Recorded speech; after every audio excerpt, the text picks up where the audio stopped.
বাবা, হঠাৎ হাঁস নিয়ে এলিস যে? না, এই হাঁসের সাথে কচু গাছের বিয়ে দেব। দেখবে আমরা অনেক টাকা পয়সা পাবো, দেখবে। হায় রে আমার বোকা ছেলে, তোকে আবার এসব বুদ্ধি কে দিল? নিশ্চয়ই সন্টুরা, তাই না? হ্যাঁ মা, ঝন্টুরা সবসময় কাজেরই বুদ্ধি দেয়। যাই, কচু গাছের সাথে হাঁসের বিয়ে দিয়ে দেখি কি হয়। হাসান, শুনে যা। হায় রে, এই বোকা ছেলে নিয়ে যে আমি কি করি!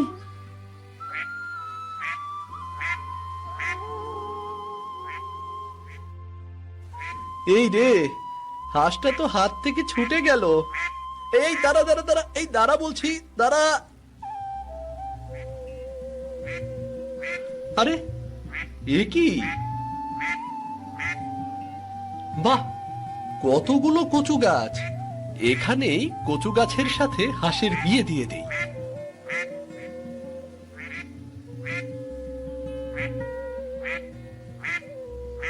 এবার আমি তোমাদের বিয়ে দেব। এই হাঁসটা তোমার বউ, এই হাঁসটা তোমার বউ, বুঝলে? এই এই এই আবার পালিয়ে গেল রে। ধর ধর ধর ধর ধর, এই হাঁস।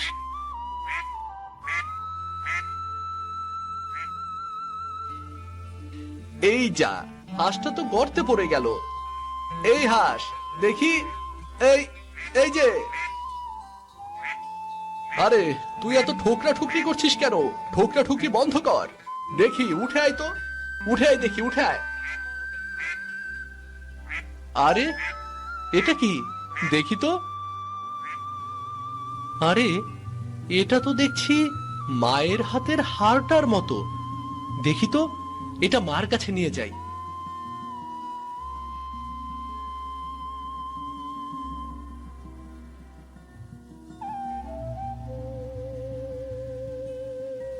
মা, মা।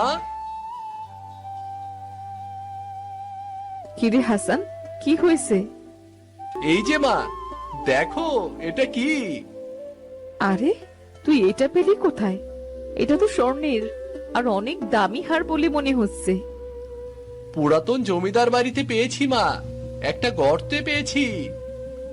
গর্তের মধ্যে? নিশ্চয়ই ওখানে গুপ্তধন পোতা আছে। চল তো কি দেখি।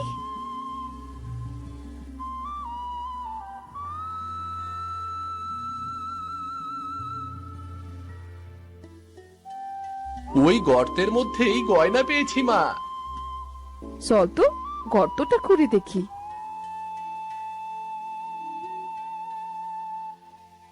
মা, এগুলো কি মা? হাসান, আমরা এবার বড়লোক হয়ে গেছি রে বাবা। দেখ কত স্বর্ণের গয়না। মা, এগুলো সব স্বর্ণের? হ্যাঁ হ্যাঁ, চল আমরা এক্ষুনি এগুলো তুলে নিই।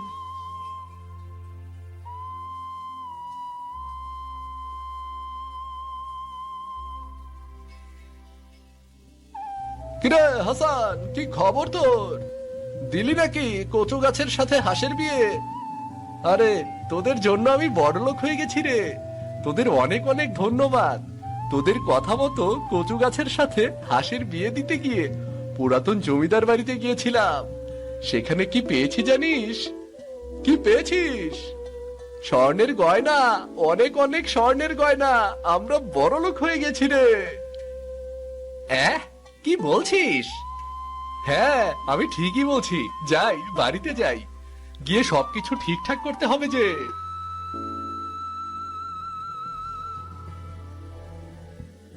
কিরে, এটা কি হয়ে গেল?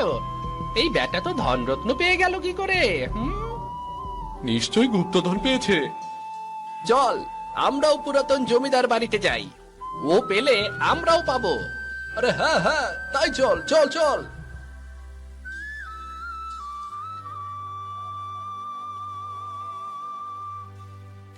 কি ভয়ঙ্কর জায়গা রে! এখানে তো দিনের বেলাতেই ভয় লাগে।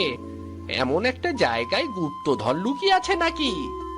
আরে হ্যাঁ, চল চল, খুঁজি, খোঁজা শুরু কর।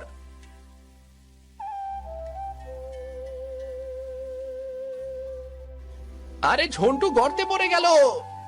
ঝন্টু, এই ঝন্টু, তুই ঠিক আছিস?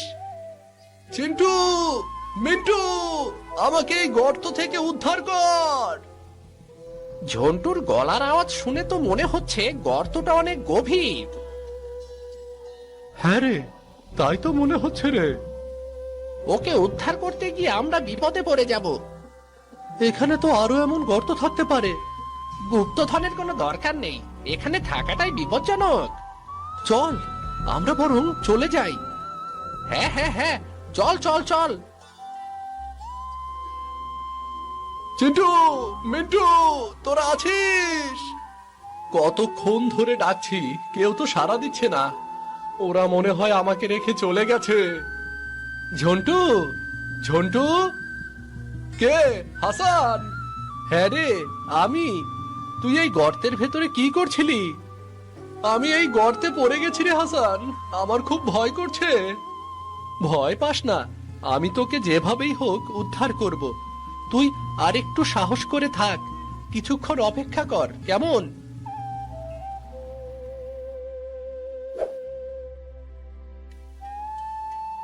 মা, ঝন্টু এই গর্তে পড়ে গেছে। আমি ওখানে শাবল ফেলে এসেছিলাম। শাবলটা নিতে গিয়ে ঝন্টুর গলা শুনলাম। কথা বলে সময় নষ্ট করিস না, তুই দড়ি ফেলে দে। সন্টুকে দড়িটা শক্ত করে ধরতে বল, আমরা দড়িটা টেনে তুলবো। ঝন্টু, দড়ি পেয়েছিস? পেলে শক্ত করে ধর। আরে হ্যাঁ হ্যাঁ, পেয়েছি রে, শক্ত করেও ধরেছি। দাঁড়া, আমরা তোকে টেনে তুলছি। মা, টানো আমার সাথে, টানো। যাক, তোকে ঠিকঠাক টেনে তুলতে পেরেছি। তুই ঠিক আছিস তো? হ্যাঁ, আমি একদম ঠিক আছি। হাসান, কাকিমা, আপনাদের উপকার আমি কখনো ভুলবো না। আপনাদের অনেক ধন্যবাদ।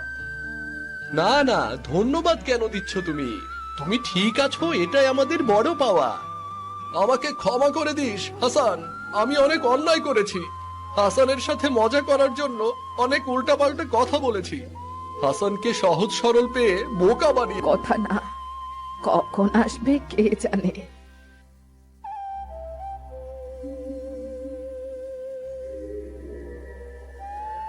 বৌমা, ও বৌমা। কি হয়েছে মা, এত ডাকাডাকি করছেন কেন? আলম তো এখনো এলো না বৌমা। সময় হলে ঠিক চলে আসবে, আপনি এত অস্থির হচ্ছেন কেন? কখনো তো এত দেরি হয় না। সেইটা নিয়ে আপাতত ভাবতে হবে না। রান্না বান্না সব শেষ হয়েছে? হ্যাঁ বৌমা, সব রান্না বান্না করে রেখেছি। যান, এবার ঘরগুলো গুছিয়ে ফেলুন। বৌমা, তোমার সাথে একটা কথা ছিল। কি কথা বলুন না।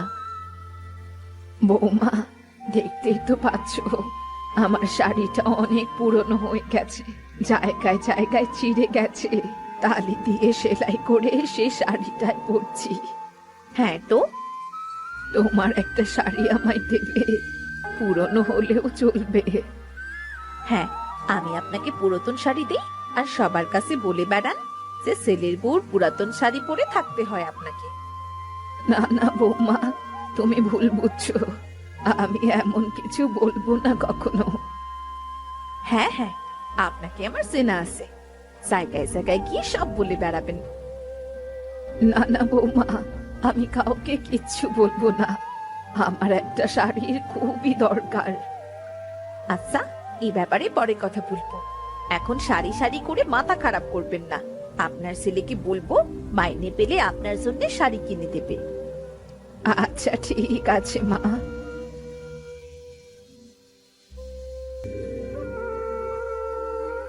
বৌমা তো বললো আলমকে বলবে আমাকে শাড়ি কিনে দিতে, কিন্তু বৌমা যদি ভুলে যায়, আলম আজকে আসুক, আমি ওকে বলবো যেন আমার জন্য একটা শাড়ি কিনে দেয়।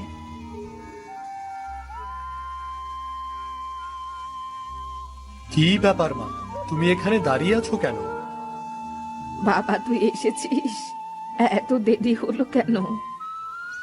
একটা কাজে আটকে গিয়েছিলাম মা, তাই একটু দেরি হয়ে গেল। ও আচ্ছা, তোকে একটা কথা বলার জন্য এখানে দাঁড়িয়ে আছি বাবা। কি বলবে মা, তাড়াতাড়ি বলো। না বলছিলাম কি, আমার তো একটাই শাড়ি, এটা অনেক পুরনো হয়ে গেছে, জায়গায় জায়গায় ছিঁড়ে গেছে। আমায় একটা শাড়ি কিনে দিবি বাবা? মা, আমি তো মাইনে ঠিক মতো পাই না। কোনো মাসে দেয়, আবার কোনো মাসে দেয় না। এই মাসে টাকা পেলেই তোমাকে শাড়ি এনে দেব। আচ্ছা ঠিক আছে বাবা, বেশি দামি শাড়ির দরকার নেই আমার, কম দামি শাড়ি হলেও হবে। আচ্ছা ঠিক আছে মা। চল বাবা, ভেতরে চল, হাত মুখ ধুয়ে কিছু মুখে দিবি।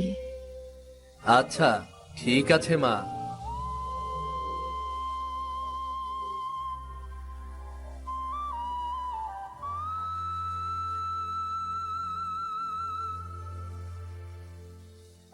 বাহ, শাড়িগুলো তো খুব সুন্দর। তোমার পছন্দ হয়েছে? হ্যাঁ গো, খুব পছন্দ হয়েছে। কটা শাড়ি এনেছো গো? এবার বেশি আনতে পারিনি গো, 5টা শাড়ি এনেছি। এর পরের বার কিন্তু আরো বেশি শাড়ি আনবে। হ্যাঁ হ্যাঁ, আমাকে বলতে হবে না। 10টা না, 5টা না, একটা মাত্র বউ তুমি আমার। তোমাকে দেব না তো কাকে দেব বলো? হ্যাঁ গো, আর কি এনেছো? তোমার জন্য সাজগোজের কিছু জিনিসও নিয়ে এসেছি। তাই নাকি? কোথায় দেখি তো।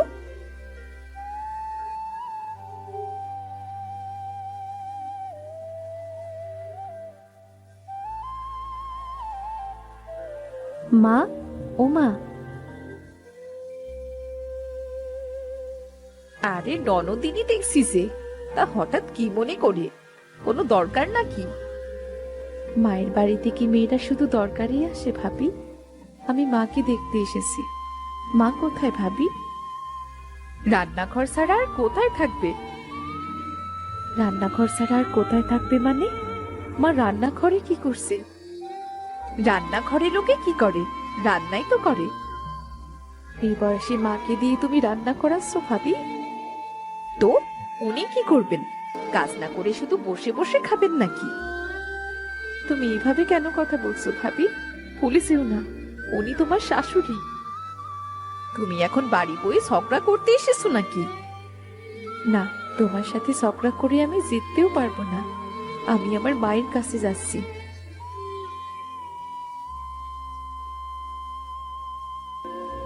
মা, ও মা। কে? আরে সুরমা নাকি? তা কখন এলি মা?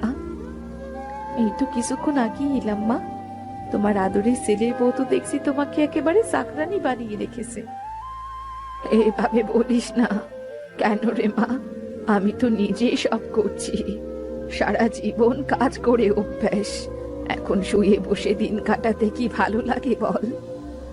থাক থাক, হয়েছে। আমাকে আর বোঝাতে হবে না মা, আমি এখন সব বুঝি। এই নাও মা, এটা তোমার জন্যে। তুই আমার জন্য শাড়ি এনেছিস?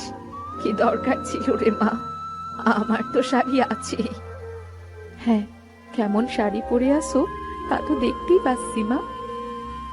এইটা একটু পুরনো হয়ে গেছে, এমনিতে আমার তো। শোনো মা, আমার কাছে লুকিয়ে কিছু লাভ নেই, আমি সব বুঝি। আমার ভাইকে আমি হাড়ে হাড়ে চিনি। আলম বলেছে মাইনে পেলেই আমাকে শাড়ি কিনে দেবে। কেমন দেবে সেটা আমি ভালো করেই জানি। বউকে নতুন নতুন শাড়ি দেবার বেলায় তার টাকা পয়সার কোনো অভাব নেই। আর নিজের মা দিনের পর দিন পুরনো শাড়ি পরে থাকে, তার জন্য একটা টাকাও বের হয় না। আমি সবই জানি মা। না রে মা, এমন কিছু না। থাক মা, তোমার আর ছেলের সাফাই গাইতে হবে না। শাড়িটা রাখো। এই পুরনো শাড়িটা আর পরো না। আমি আসি মা। আচ্ছা ঠিক আছে।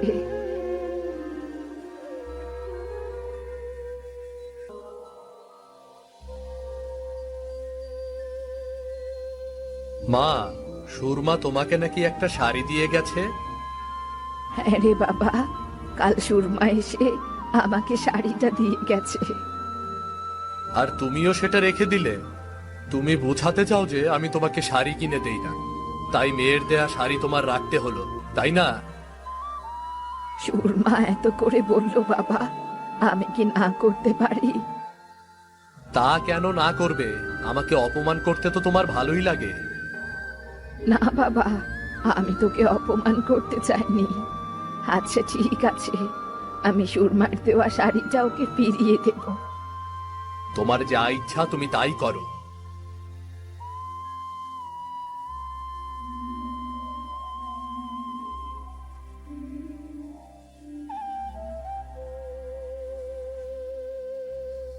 মার ব্যাপারটা কি বলো তো?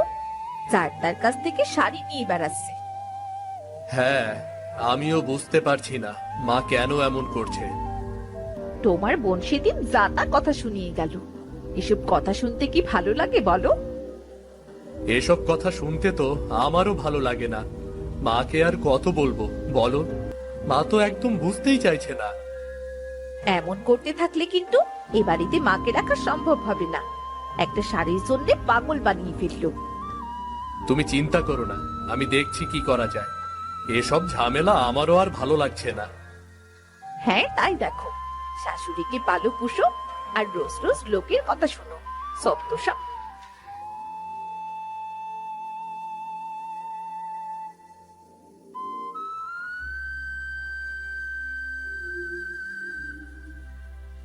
সুরমা, মা সুরমা। আরে মা, তুমি ভেতরে এসো। না রে মা, এখন ভেতরে আসবো না, তাড়াতাড়ি বাড়ি ফিরতে হবে। মেয়ের বাড়িতে এসেছো মা, একটু বসবেও না? আবার আরেকদিন আসবো রে মা। মারে, এই শাড়িটা রেখে দে। শাড়িটা তো আমি তোমাকে দিয়েছিলাম মা, এটা কেন ফেরত দিচ্ছ? না না মা, এখন এটা রেখে দে, আমি পরে নেব। বুঝতে পেরেছি, নিশ্চয়ই তোমার ছেলের বউর লেজ ধরা পুত্র শাড়িটা নিতে নিষেধ করেছে, তাই তো? না না মা, এমন কিছু না। আসলে হয়েছে মা, আমি বুঝতে পেরেছি। চলো মা, আজ তোমার ছেলের সাথে আমি বোঝাপড়া করব। না মা, তুই আলমকে কিছু বলিস না রে মা। কিন্তু এভাবে আর কতদিন মা? নিজের বাড়িতে তুমি ছেলে আর ছেলের বউয়ের জন্য দাসীর মতো খাটছো। মা, তুমি আমার বাড়িতে চলে এসো। না না মা, তা হয় না, আমি ভালো আছি ওখানে। আর বলতে হবে না মা, কেমন ভালো আছো তা তো বুঝতেই পারছি আমি। তুই কোনো চিন্তা করিস না, আমি সত্যিই ভালো আছি। আজ আমি আসি মা, অনেক দেরি হয়ে গেল। আচ্ছা ঠিক আছে মা, তবে আমায় কথা দাও, কোনো সমস্যা হলেই তুমি আমার কাছে চলে আসবে। আচ্ছা আচ্ছা মা, আমি আসবো।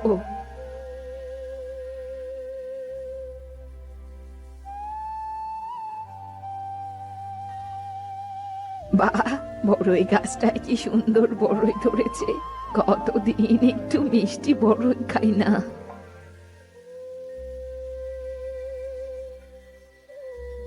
আরে কাকিমা, তুমি আমাদের বাড়িতে? আমি তো তোমাদের বাড়ির দিকেই যাচ্ছিলাম। কেন গো রানুর মা, কোনো দরকার ছিল? তাই বলেছেন এগুলো যেন তোমাকে দিয়ে দিই। তুমি নাকি মিষ্টি বড়ই খেতে খুব ভালোবাসো, আর শাড়িটা উনি তোমার জন্যে দিনুকে দিয়ে কিনে আনিয়েছেন। না না, আমি এগুলো নিতে পারবো না। তোমার শাশুড়ি মা আসুক, আমি বরং তাকে বুঝিয়ে বলবো। না কাকিমা, তোমাকে এগুলো নিতেই হবে, না হলে আমার শাশুড়ি মা কিন্তু খুব রাগ করবেন, হয়তো আমাকেই বকবেন। আচ্ছা ঠিক আছে, আমি এগুলো নিচ্ছি। আজ আমি যাই তবে। আচ্ছা কাকিমা, তুমি এসো কিন্তু আমাদের বাড়ি। আসবো মা, নিশ্চয়ই আসবো।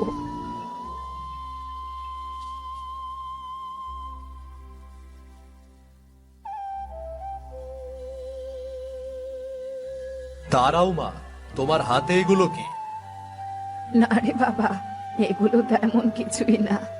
ওই দিনুর বউ। দেখি কি ওগুলো, দেখি দেখি। এমা, সি সি সি সি সি, দেখেছো তোমার মায়ের কাণ্ড? দেখেছো সে বাড়ি বাড়ি গিয়ে ভিক্ষি করছে, বড়ই আর শাড়ি নিয়ে এসেছে। মা, তুমি বাড়ি বাড়ি গিয়ে ভিক্ষা করে এই শাড়ি আর বড়ই এনেছো? না না বাবা, এগুলো দিনুর বউ রানু আমাকে দিল, আর বলল ওর শাশুড়ি মা নাকি আমাকে দিয়েছে। হয়েছে, আর গল্প বানাতে হবে না। আমি সব বুঝতে পেরেছি মা। মা, তোমার জন্য এমনিতে আমার মান সম্মান অনেক চলে গেছে। আমি অনেক সহ্য করেছি। তুমি বাড়ি থেকে বেরিয়ে যাও। এ তুই কি বলছিস বাবা? আমি কোথায় যাব? আমি জানি না, তোমার যখন আমার এখানে থাকতে এত কষ্ট হয়, শাড়ি কাপড়ের অভাব হয়, থাকতে কষ্ট হয়, তাহলে যেখানে সবকিছু পাবে তুমি সেখানেই চলে যাও। যাও তুমি। আমার একটা কথা শোন বাবা, আমাকে এভাবে বের করে দিস না। আমি কোনো কথা শুনতে চাই না, তুমি বেরিয়ে যাও।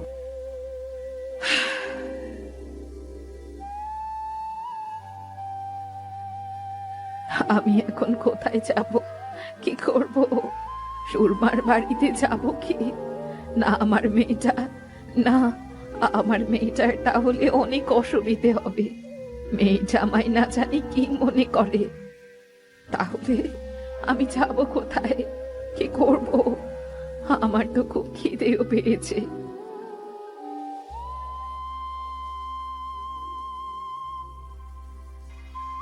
আরে, এগুলো তো মিষ্টি আলুর গাছ। চাই দেখি তো মিষ্টি আলু পাওয়া যায় কিনা।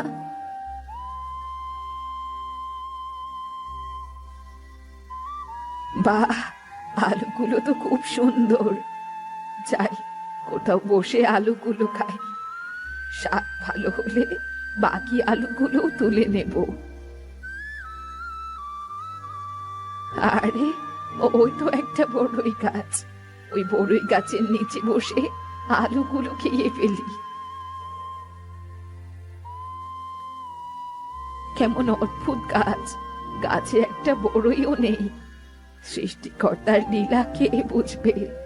যাই হোক, আমি আলুগুলো খেয়ে শেষ করি। বাহ, আলুগুলো তো বেশ মিষ্টি। এমন অদ্ভুত স্বাদের মিষ্টি আলু আমি কখনো খাইনি। কেন যেন ঘুমের চোখ জুড়িয়ে এসেছে। যাই, একটু ঘুমিয়ে নিই।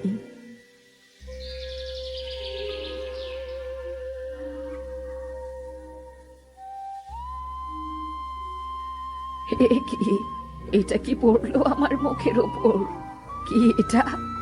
আরে, এ তো দেখছি একটা বড়ই। এখানে বড়ই কোথা থেকে এলো? আরে, গাছটা দেখছি বড়ইয়ে ভরে গেছে। রাতারাতি হলো কি করে এটা? দেখি তো বড়ইটা খেয়ে, এটার স্বাদ কেমন। এত মিষ্টি আর মজার স্বাদের বড়ই আমি যে কখনো খাইনি। কিন্তু এমন মজার স্বাদের মিষ্টি বড়ই এ গাছে হলো কিভাবে? তাহলে কি সেই মিষ্টি আলুর খোসাগুলো এই গাছের নিচে ফেলায় এত সুন্দর বড়ই জন্মালো? সৃষ্টিকর্তার কি চমৎকার লীলা খেলা। আমি এখন থেকে এখানেই থাকবো। এই বড়ই গাছটার কলম করে বড়ই চাষ করব। পুকুর পাড়ে মিষ্টি আলুর গাছ আরো আছে। সেই আলুগুলো থেকে আরো মিষ্টি আলুর গাছ গজানোর ব্যবস্থা করতে হবে, যাতে বড়ই গাছগুলোর সারের কোনো অভাব না হয়। সৃষ্টিকর্তা আমাকে একটা সুযোগ দিয়েছেন। আমি এই মিষ্টি বড়ই বিক্রি করেই স্বাবলম্বী হব।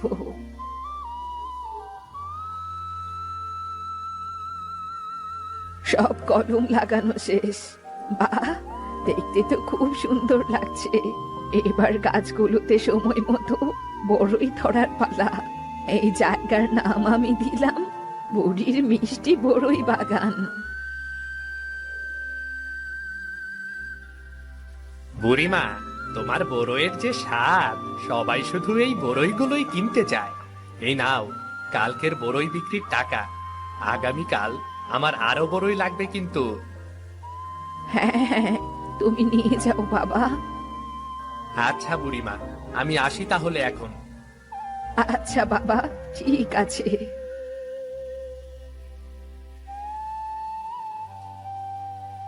মা, আলম, বৌমা, তোরা এখানে? মা, গ্রামের মোড়ল মশাই আমাদেরকে বাড়ি থেকে বের করে বাড়ি দখল করে নিয়েছে। হ্যাঁ মা, আমরা গত কয়দিন ধরে পথে পথে শুধু আপনাকেই খুঁজে ফিরছি। তোমরা তোমরা আমার খোঁজ পেলে কি করে? বুড়ির মিষ্টি বড়ই বাগান এখানে সবাই চেনে। একজন আমাদেরকে পথ দেখিয়ে দিল। মা, তুমি কি সুন্দর বড়ই বাগান করেছো, এ তো এলাহি ব্যাপার গো। ঠিক আছে, এখন তোরা কি জন্য এখানে এসেছিস তাই বল। মা, আমরা খুব বিপদে পড়ে আপনার কাছে এসেছি। মা, বাড়ির মালিক তো তুমি। মোড়ল মশাই বলেছে আসল মালিককে নিয়ে গেলে সে বাড়িটা ফিরিয়ে দেবে। আপনি আমাদের সাথে চলুন না মা, তা না হলে সারা জীবন এভাবে আমাদের পথে পথেই কাটাতে হবে। হ্যাঁ মা, আমাদেরকে তুমি মাফ করে দাও। আমরা তোমার সাথে অনেক অন্যায় করেছি মা। আপনি আমাদের মাফ করে দিন মা। আমি আপনার সাথে অনেক খারাপ ব্যবহার করেছি। একটা শাড়িও আপনাকে দিতে চাইনি। দাসীর মতো আপনাকে বাড়ির সব কাজ করিয়েছি। আমার এমনটা করা একদম উচিত হয়নি। আপনি আমায় মাফ করে দিন মা। তুমি আমাদের সাথে তোমার বাড়িতে ফিরে চলো মা। না না, আমি ওখানে আর কখনোই ফিরে যাব না। এখন এখানেই আমার সবকিছু। তবে আমি তোদের বাড়ি তোদের ফিরিয়ে দিতে সাহায্য করব। আমি মোড়ল মশাইয়ের সাথে কথা বলবো, আর তোরা তোরা তোদের বাড়ি ফিরে পাবি। তুমি আমাদের সাথে যাবে না মা? না রে, এখন এখানেই আমার সব কিছু। এই মিষ্টি বড়ই বাগানই এখন আমার সব কিছু। আমি আর ও বাড়িতে ফিরবো না। তোরা ভেতরে এসে কিছুক্ষণ বিশ্রাম নে, এরপর সবাই মিলে আমরা মোড়লের কাছে যাব। মা, আমরা তোমাকে ছাড়া কিভাবে বাঁচবো বলো? কিভাবে বাঁচবো আমরা তোমাকে ছেড়ে? এতদিন যেভাবে ছিলি, আমি ও বাড়িতে আর কখনো ফিরে যাব না। আমি আমার বাকি জীবন এখানেই কাটাতে চাই। আর তোরা এখন ভেতরে আয়। আতিয়া, এসো মা, তোমার পরনের শাড়িটা ছিঁড়ে গেছে। আমি তোমাকে একটা নতুন শাড়ি দিচ্ছি।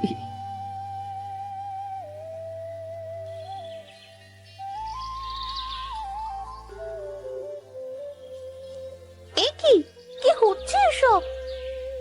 আরে বিনু, ঘুম থেকে উঠেছিস? আয় এদিকে আয়, আগুনের পাশে বসে পিঠা খাবি। দেখ না, তোর ছোট চাচি পিঠা বানানোর কি বিশাল আয়োজনটাই করেছে। ওই রে মিনু, জলদি আয়, জলদি আয়। দেখ তোর চাচি কত রকমের পিঠা বানাচ্ছে রে, জলদি আয়। কিরে বিনু, পিঠা খেয়ে বলিস কিন্তু কেমন হয়েছে? বাবা আসেননি? ভাইজান কি আর আসবে নাকি?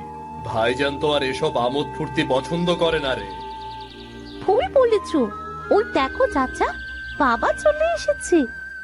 কই, আপনি জলদি আসুন। দেখুন মনি কত ধরনের পিঠা বানিয়েছে। আরে তোমরা যে কি করো, এই শীতের মধ্যে বাইরে বসে পিঠা খাচ্ছ? পিঠা তো ঘরে বসেই খাওয়া যায় নাকি? ঘরে বসে তো প্রতিদিনই খাবার খাও ভাইজান। হিসাবের খাতা থেকে বের হয়ে আজ একটু উঠোনে বসে পিঠা খাও, দেখো কত ভালো লাগে। আরে বাবা, তুই তোর আমোদ ফুর্তির খাতা থেকে বের হ এবার। এবার যে দোকানে কত লোকসান হলো সেই খেয়াল কি তোর আছে নাকি রে? আহ, কি শুরু করলেন আপনি? বসুন না। তাড়াতাড়ি পিঠা দাও, আমার অনেক কাজ পড়ে আছে গা। সে কাজ আপনি পরে করতে পারবেন, কাজ তো আর পালিয়ে যাচ্ছে না। একটু স্থির হয়ে বসুন তো। বিনু, এই নে মা, পিঠা নে। শুনছেন, আপনিও নিন।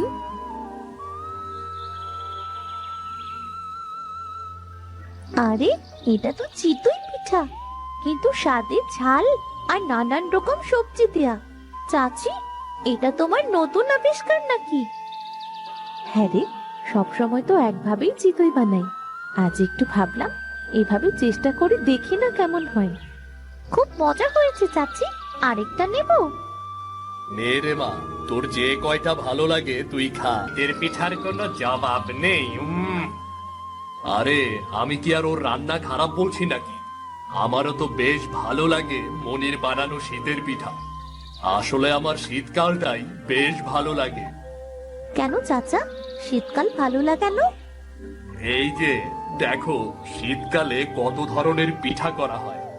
এরপর খেজুরের রস পাওয়া যায়, নানা রকম সবজি পাওয়া যায়। কেমন জানি ফুর্তি ফুর্তি মনে হয়।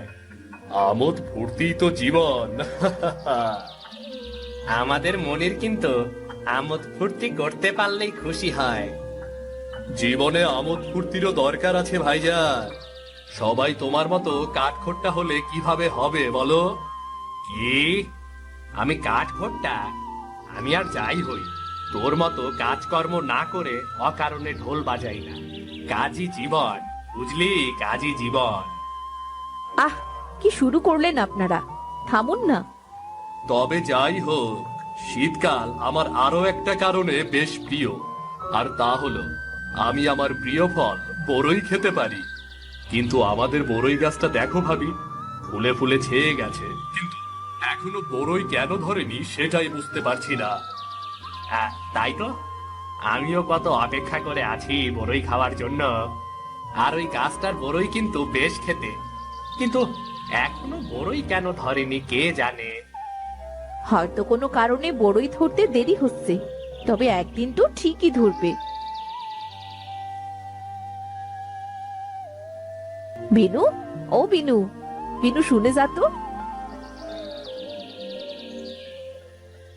দেখেছো মা?